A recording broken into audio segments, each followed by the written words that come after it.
the Sutra expounded by the Buddha on practice of the way through contemplation of the Bodhisattva All-embracing Goodness, translated from the Chinese of Dharma Mitra.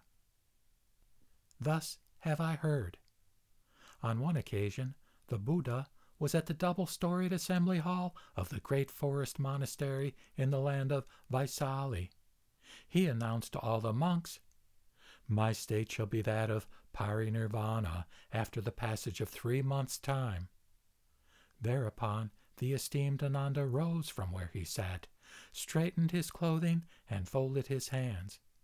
Then, in homage, he placed his hands together, palm to palm, and walked around the Buddha 3 times.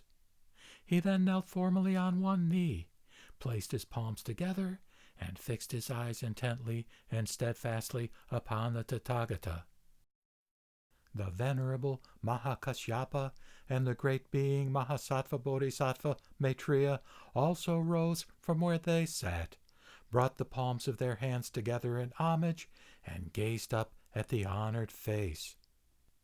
These 3 men of great distinction then addressed the Buddha in one voice, saying, "World-honored one, after you have passed away, O Tathagata, how do living beings produce the Bodhisattva mind, practice in accordance with the comprehensive sutras of the great vehicle Mahayana, and, with right mindfulness, bring their thoughts into the realm of one reality?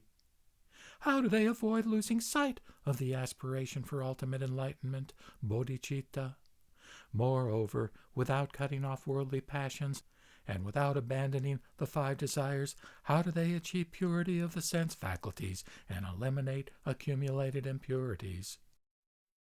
Without giving up the 5 desires, how can they still become capable of seeing events and things free from encumbrance with the pure natural eyes received from their parents at birth?"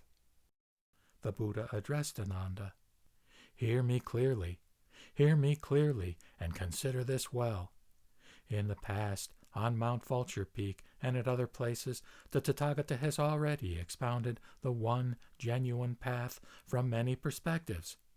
And now, at this place, for the benefit of all living beings in the future, who wish to follow the supreme way that is the great vehicle, and who wish to learn and follow the practice of all-embracing goodness, I will now expound the method for that, which I have kept in mind. Impurities in any number should be eliminated, whether one perceives all-embracing goodness or not. This I will now explain to you, accordingly, in great detail. O Ananda, all-embracing goodness Bodhisattva was born in the pure, wondrous land in the East. Aspects of that land have already been thoroughly detailed in the Dharma Flower Sutra, the Lotus Sutra, and these I will now outline and explain. O Ananda, when monks, nun, laywomen, heavenly beings or devas, nagas, others of the 8 classes of ever-present guardian spirits, or any living beings are internalizing the Great Vehicle Sutras, practicing in accordance with the Great Vehicle, aspiring to a Great Vehicle consciousness, and would be pleased to see an embodiment of the Bodhisattva All-embracing Goodness, take joy in seeing the Stupa of Abundant Treasures Buddha, be happy to see Sakyamuni Buddha, as well as Buddhas that emanate from him, and be glad to achieve purification of the 6 sense faculties. They should learn this way of contemplation. Beneficial effects of this contemplation are the elimination of encumbrances and the perception of extraordinary and wondrous things.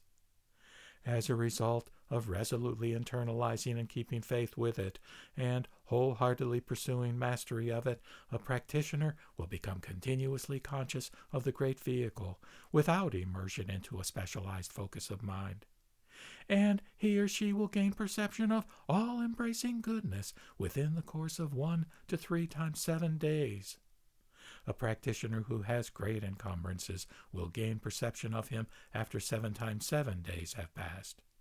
A practitioner with greater encumbrances will gain perception after 1 more rebirth, and a practitioner with yet more serious encumbrances will gain perception after 2 more rebirths.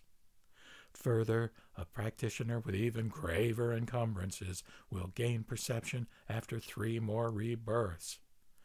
Karmic consequences differ like this. That is why there are variations in my ways of explanation.